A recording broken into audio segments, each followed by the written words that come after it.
everyone, welcome back to On the Road of Recovery. We have Ted here from Portage County.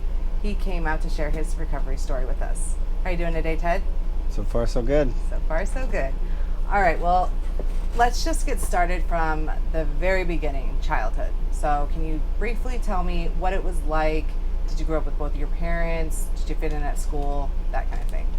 Yeah, so I was raised in the town that we're speaking in right now. Hopetown's in my hometown.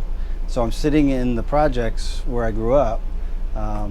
So thinking of, what it was like. I was raised in an alcoholic home. It was walking on eggshells every day.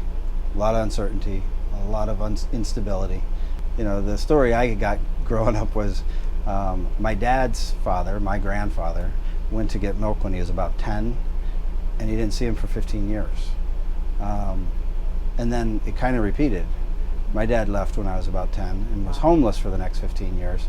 We didn't have texting and social media and phones even, really. So I just didn't see him but maybe once or twice a year randomly to learn he was still homeless and aimless and hopeless. Right. So that was my experience growing up. He was very rigid, very judgmental, very strong, very dignified, and very sick. Yeah. Can you talk about the first time that you started using drugs or alcohol and how it made you feel? Yeah. So I'd already was hearing it, and I knew alcoholism was a problem. I didn't know much about drugs. I remember being about 12 years old. My very first opportunity, I was looking for my very first opportunity to get a hold of some alcohol. So you were looking for it? I was looking for it. Okay. I was looking for an unsupervised opportunity. I see. And my very first one, there was nothing social about it. I just thought, get as much of this in me as fast as I can. And of course I had all of the consequences of trying to do that as a 12-year-old. Right.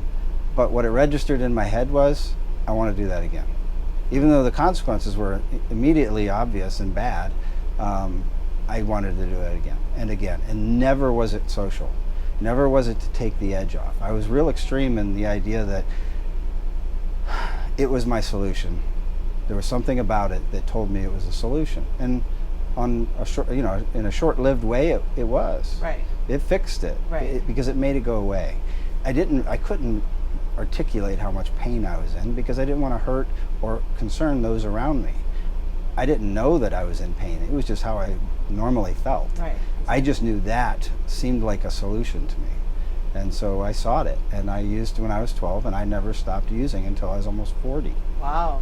I never had periods of abstinence.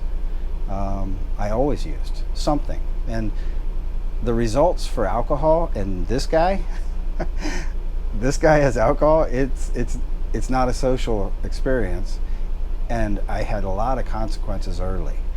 Saying things I shouldn't say, doing things I shouldn't do, hurting people around me waking up with shame, regret, remorse, only wanting to do more of it and not wanting to have the consequences that would come with it. So drugs softened that. Drugs slowed that down. I could use, drugs and weed, like alcohol and weed, and that helped me normalize it a little bit. Balance. Yeah, it seemed like, and then that's where the rest of them come in. Right. We just progressively go into what can I do to get high or numb or better and not have consequences. Right. So drugs helped it be less detectable. I was obvious when I was drinking. Yeah, me too. So did you graduate high school? Mm-hmm. And did Barely. But I did, Did you go to college? I did not. I was enlisted in the Air Force. So I joined the military. I left 3 months after high school. It's funny how we make our decisions in life. So I went in open general. Didn't pick a career, an occupation to go into for training. I went in open general and decided my third day of basic training because I met a couple guys and they said, "What are you going to do?" I'm like, "I don't know." And they're like, "Well, we're going to be cops and you can wear a beret." And I thought, I'd look cool in a beret. Right. Make me look tough. Right. So that's what happened. I joined the military, became a cop, got a lot of different training to be a cop. So what happened after the military then? Well, I came home. I didn't do much for a year. Drank a lot, used a lot. And oddly enough, I got into personal development and I started bodybuilding. and I got good results. So I started, personal trainer became a thing. 27, I won the state bench press. I was a national qualifier as a natural bodybuilder for all the way up until I was about 30 years old. So I became that. And I always said to all my clients up in Beechwood that bodybuilding saved me from alcoholism. It's interesting that I would say that to clients because the lifestyle is so rigid that you can't. So I smoked weed every single day, all day, and I binge drank on weekends, and I was a speed freak, so I was always doing coke on weekends. So I had this phony image because Right. I could pull it off. I was 23 to 30. My genetics were alive. I had a good regimen, and I was able to work hard, play hard. So then I went on, and I had left that field and started selling steel, and I did that for 10 years. And I Okay. became very financially successful. I sold steel nationally in Twinsburg because I had gotten married when I was 30, and I just thought this is a more secure way to create the lifestyle that I want and the money that I need in order to be successful. And Still trying to get the success going and right. Okay. yeah, and keep the secret. Right. Right? And oddly enough, as a child, when you watch your grandfather, you hear of your grandfather leaving at 10 and not coming back, and your dad then does that, you have pretty strong judgment. People kind of prop you up and say, you were entitled to better than that. And I don't know if that was they did it with the spirit of like, oh, you didn't deserve that. But what I took it in was, you're right, I didn't deserve that. So I was angry. Right. So then I'd make statements that I had no way to know if I could ever back up, which is, I'm going to break that cycle. I'm not going to be that one. This St. John's going to stay. This St. John's going to be successful. He's going to stay. He's going to be a good dad, because I didn't have that, and I wanted to naturally interrupt that pattern. Zoe, my daughter, who's 17 now, she was born in 04. In 03, oddly enough, my opiate and benzo addiction started, and I was on a 6-year run where I just never got off. And the requirements of opiates and benzos is that you're dosing consistently or you're ill. So I was able to keep that run, but of course, late stage addiction, depression, anxiety, sleep disorder, which I thought was unique. Turns out it's typical. It's a standard symptom of any of us with long-term addiction, certainly with opiates and benzos. So I was suicidal. I had plans. I had means, and the only thing that was keeping me from it, one was I didn't have enough nerve, but also I didn't want to do that to my daughter, and that was my conflict. So when she was 4, I go to doctors, they tell me I'm depressed, they give me meds. Yeah. They never drug tested me, never asked me about it. So I thought that was kind of odd, but it worked for me because I got Right. I got what I wanted, and Yeah. essentially I was real close to ending it for myself. And I'd find myself at night watching her sleep and thinking, you're the same dude your dad is. The market collapsed at the end of the banks collapsed at the end of 08. And I was making 6-figure income for the last 5 years, and it was the only way I could support the $200 a day habit that I'd had, the secret. So I knew that there was going to be an interruption because the whole country shut down, turned off orders. I had no more steel to ship. So ironically, that was the time that I thought, well, I've got to figure something out, or I'm going to be in big trouble. So the combination of that, and there was a time that I was riding in the car, and Zoe was in the back seat in a car seat as a young toddler, and I was using while I'm driving down the road. And I had just used as I'm driving, and all I heard was, "Dad." My daughter, I looked up into the rearview mirror, and my daughter's just looking at me, just locked eyes, and then looks away. Had an uncomfortable look on her face. I think she was more confused. She didn't have words to explain whatever she wanted. What I took out of that was like, something's wrong. Something's wrong. So that and the bank's collapsing, I made a decision that I'm going to try. Nothing was okay about that experience. I was so raw and so broken, and was overwhelmed by the regret and the remorse and the shame of it all. and then the uncertainty of what becomes of me, and how do I learn how to use without drugs? Drugs are my coping mechanism. Drugs are me. Who am I without them? I can't be this guy who sets goals and goes and achieves stuff. I can't even figure out how to not kill myself. And if I'm going to be clean, I won't be able to be clean and miserable. So I don't know how to do that. I walked out of that treatment center when they clipped my detox band, and I didn't go back. I haven't used yet. And that was 4,595 days ago. Wow. Yeah. I write that number down at the bottom of my Just for Today every morning when I read my meditation. It was a suggestion given to me by my sponsor, who's still my sponsor, who I asked to be my sponsor a week clean. What I did write was I prayed for the first time in 15 years, God help me not use, before I left Glen Bay. Because I was already decided. Nobody could talk me out of it. They said, go to meetings, get a sponsor, work steps, and pick a home group. And just like anything else I'd done in my life, I'd find somebody who was successful at it, and I'd ask them how they did it. And 9 times out of 10, they're glad and happy to help tell you how they did it. And if I take what they say and actually do it, it works. So that's what I did. I showed up at a meeting the next day. And then I showed up at a meeting the day after that. And I was quietly interviewing sponsors, meaning I didn't say anything to anybody about it. Right. But I was going, not a chance. Nope. No. Because in my mind I thought, I got to find somebody who I'm going to tell my secrets to. I can't even imagine this, but I'm definitely not telling him. Right. You know what I mean? And I also wanted to have somebody who I felt like had something that I'd want, right? And I went through a week's meeting, and there was 2 guys that I thought, yeah. And I was so sick that the first time I met one of the guys, I thought he was high.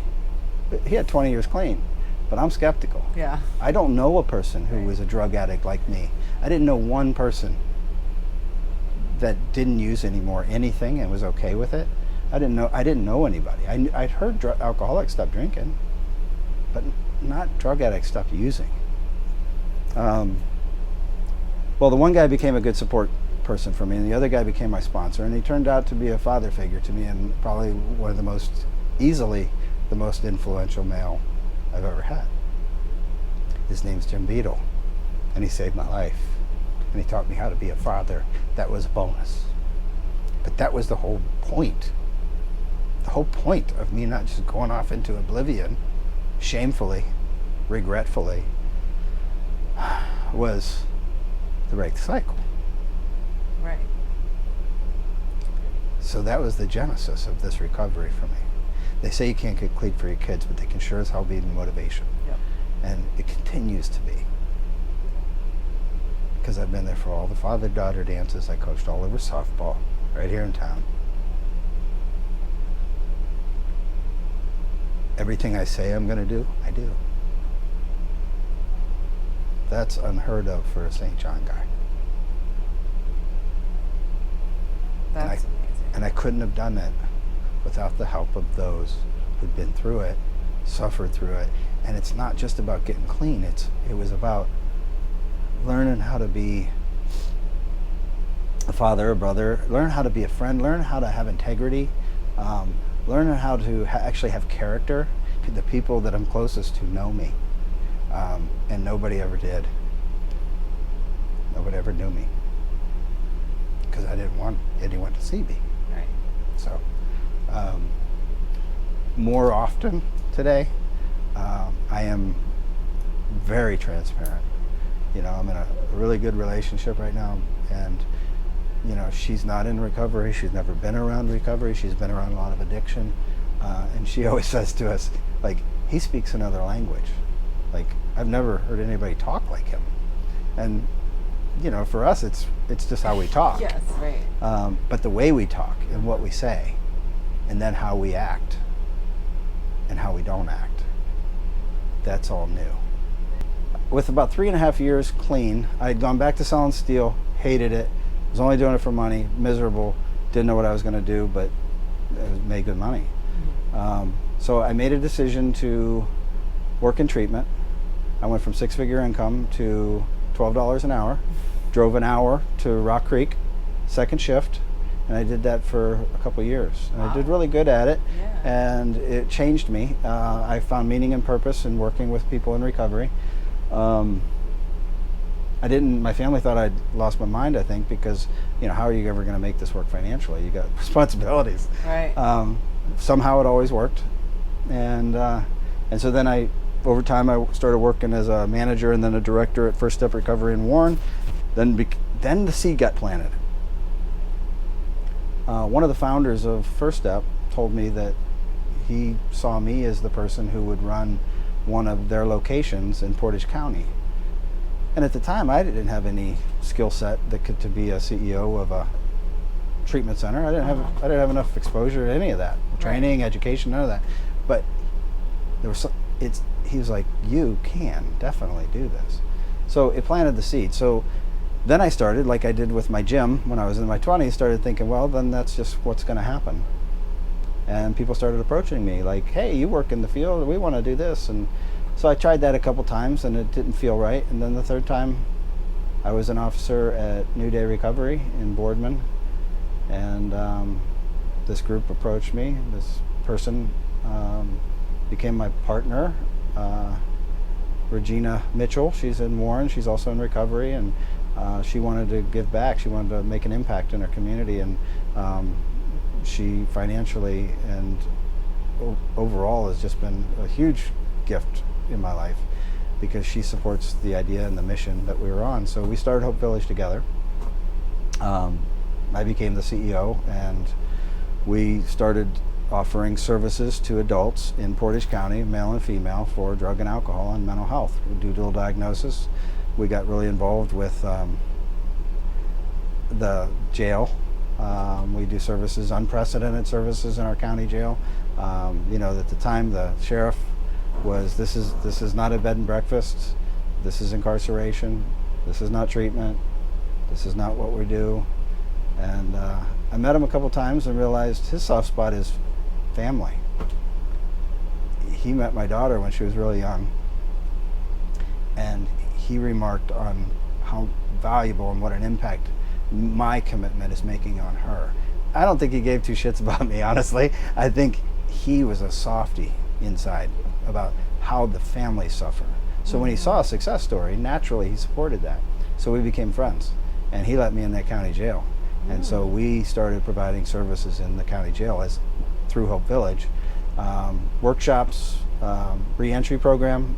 We got a female recovery pod in the jail, and we would have had a male, but the COVID hit, but we'll get there. Now we got a new sheriff in town, and he's great too, and we've already established some things. So I started with Hope Village as a treatment center. We're real integrated with the drug courts and probation, because that's where our people are at. A lot of times our people are caught up in that, and we want to provide that support for them. And so recovery housing, I've done it in other counties through those other organizations. It was always part of the vision, but how do we put it together?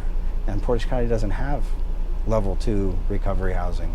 And I wanted to do it in a grand fashion because we've done large number housing before. We did this in Warren. There was 32 beds, and we had 10 beds here and 10 beds there, and we felt we should do the same thing here, because a lot of us in Portage, we go out to Summit or Trumbull or Cuyahoga, and then how do we get back into our communities? Right. So I've always been really excited to do it. It took me 3.5 years to get here. This type of program operates better as a nonprofit, so I started another organization it's a separate organization. The only thing it has in common is me. So we set it up so that they can be their own, provide two distinct services, yet I get the opportunity to lead both. Cool. And so we're getting ready to just down the street, you can see it from here, we're getting ready to start our second house, and it's going to be a female house. And we hope to have it open by the end of the year. So what about your relationships now? How have they improved? Especially I want to know about your daughter. How's your relationship with your daughter? So Zoe and I were always tight. my commitment was real good to her early on. But then I always say, like, if my highest priority in my life in active addiction was oxygen in order to survive, which it was, then using came right up under that, and then everything else is below that. Well, when you take that out, well, then it left me with oxygen, food, and relationships, right? My commitment to her has always been, I described my commitment to her. We've always been peas and carrots. We've always been tight. And I've gone through a lot with her. For somebody trying to get sober, do you have any words of hope that you would like to share? Yeah. So, one, it's not only possible, it's practical. We talk about how simple it is, but how difficult, right? So this is painful. I think understanding that in order for this to work, I'm going to have to get comfortable being really uncomfortable. And as an addict, I never had to. Right. Anything was uncomfortable, I'm out. I was famous. F that, F this, F you, right? I stopped saying that at all. I stopped saying it because it was always my cop-out, because it meant I could quit the relationship, I could quit school, I could quit work, I could quit recovery, I could quit everything, quit you, because now I'm too uncomfortable. Right. So we have to decide that we've got to be willing to be uncomfortable. We got to remain uncomfortable. And then what we learn is we don't stop becoming uncomfortable. But then we switch it to, well, that means I'm growing. Damn straight. Yeah. We're uncomfortable because we're growing. Yes. And when we're comfortable, we are stuck. And nothing like the slavery of addiction will prove to a person how stuck we are. But more than that is, it's our responsibility to get clean and to figure out how to change enough to be able to sustain this. Because we've made agreements. I had personal responsibilities. I made commitments to people. I made commitments to my daughter, about my daughter and what I was going to be like, and then I abandoned those commitments and something else took first. Just because I stopped having control of it doesn't mean that it's still not my responsibility. Just because it's impossibly difficult and painful doesn't mean it's not my responsibility. This was my responsibility, and so I have to make decisions on how I'm going to manage my side. And it doesn't mean it's going to work out. It just means it's going to work out on my side. Right. So we definitely covered a lot today, and you have said so many good things. Is there anything that I didn't ask you that you wanted to share, or something that we didn't cover?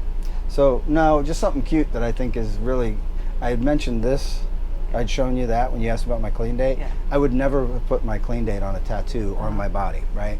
My daughter said months ago, as she's getting older, that she's trying to prime me for like the fact that she wants to get tattoos. So she's smart. So she first says, hey, I want to get a couple meaningful tattoos. I want to get one that has meaning for my mom and one that has meaning for you. And I was like, okay, so what's like mine? Like, and she goes, well, your clean date. Wow.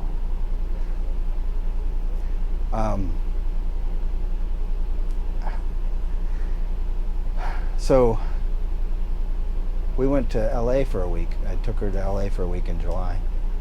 I've taken her to New York for a week, a couple times, I'm just trying to make those memories, right? Yeah. Big impact stuff. I take my tax returns and I take her someplace cool.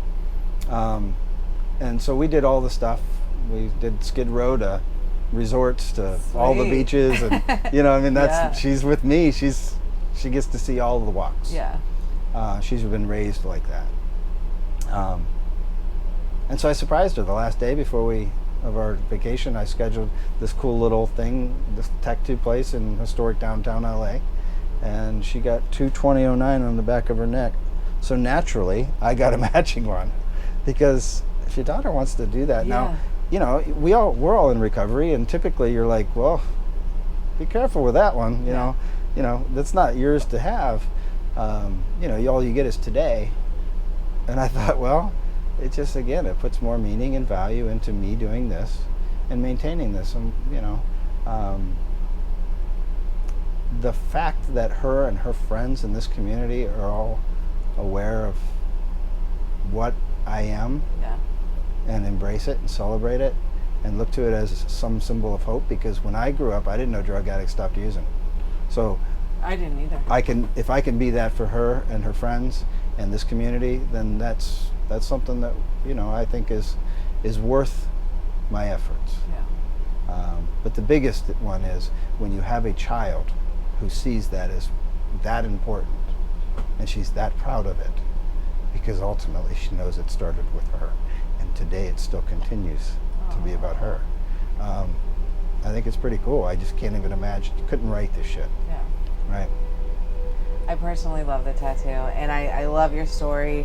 I think you have just an amazing story and so much good stuff to say, and thank you so much for coming out and sharing your story with On the Road to Recovery. We really appreciate it. Thank you for having me. I'm not one for, posting videos so much, but I just thought it might be important to at least put a message out there if you are looking for services, or if you are interested in what's available in our county and our area.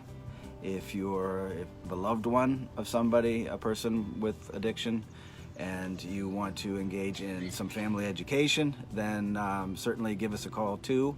This isn't just for clients who have addiction, it's for families too.